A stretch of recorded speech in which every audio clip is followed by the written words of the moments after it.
Okay, so today we're going to dive into the life and career of Gisele Bündchen. That sounds good. We're using this excerpt from a text called Gisele Bündchen, a supermodel's legacy. Okay. Now, most people probably know her face, right? I mean, she's been on just countless magazine covers. Yeah.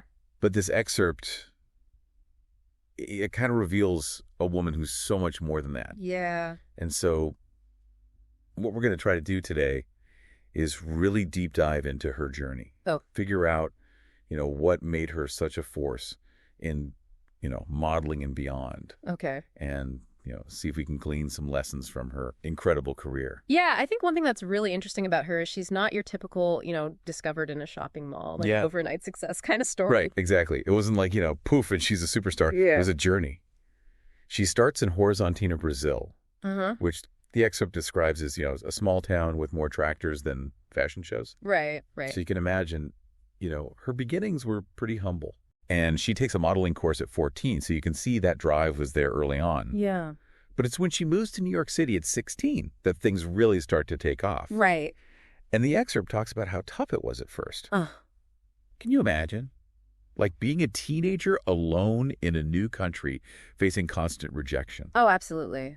That takes a certain level of, just inner strength and perseverance. Yeah. I mean, it would have been easy to just say, like, forget this, I'm going back home. Yeah. Yeah, pack it in. But she stuck with it. She did. And I think that resilience really speaks to, kind of the core of her success. Yeah. It wasn't just luck or, just her looks.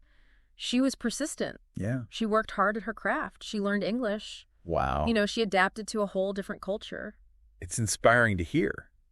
If you think about it like that. Mm-hmm. Now, the excerpt mentions this interesting tidbit where she was actually told, like early on, that her nose was too big. Oh, yeah, I read that. And her eyes were too small for high fashion. Really? Yeah, can you believe that? Yeah, that's crazy. But instead of, letting that crush her, she used it as fuel. Wow. Yeah. That's quite a story. Okay, so we're seeing like determination, adaptability. Mm-hmm. But how does she go from, this aspiring model to Gisele, like the icon? Well, I think part of it is timing.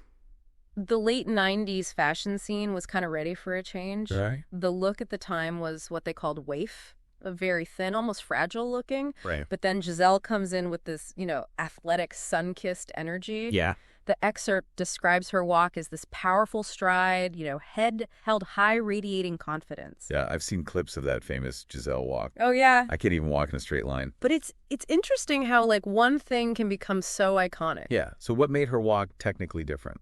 It was a few things. Longer strides than the typical model shuffle. Okay. A strong swing of the hips, and this direct gaze, like she's looking right at you, not down at the floor. Wow. It projected this power and sensuality. Designers loved it. She could make clothes move on the runway like no one else. So she totally changed the game on the runway. Yeah.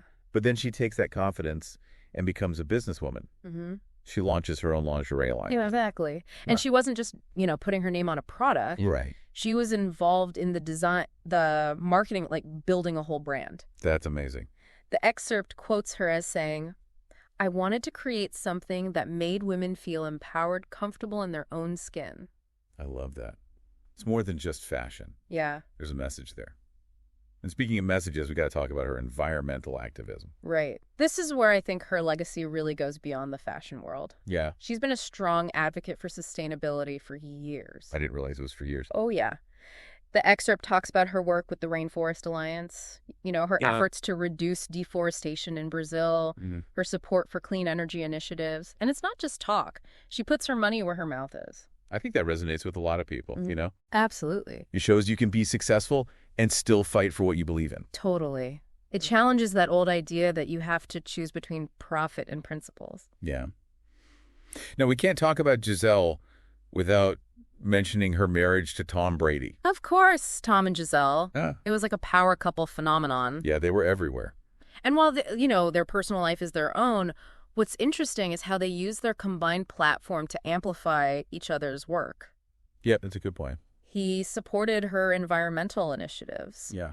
She was a visible presence at his games. It was like a true partnership. And even after their divorce, she's continued to build on everything she's accomplished. Oh, absolutely. She hasn't slowed down at all. Really? Yeah, she's writing, producing, working on new ventures. The excerpt ends with this quote from her. I'm always evolving, learning, seeking new ways to make a positive impact. It's inspiring, you know? Yeah. So final thoughts? What's the big takeaway from all this? I think Gisele Bündchen's story really shows us that success can be multifaceted.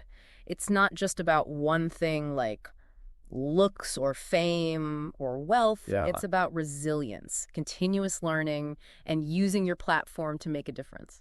It really makes you think, like, could someone who started as just a model become one of the most influential figures of our time? It's definitely something to ponder. Absolutely. Thanks for joining me on this deep dive. You're welcome. It was fun. Always a pleasure. Until next time.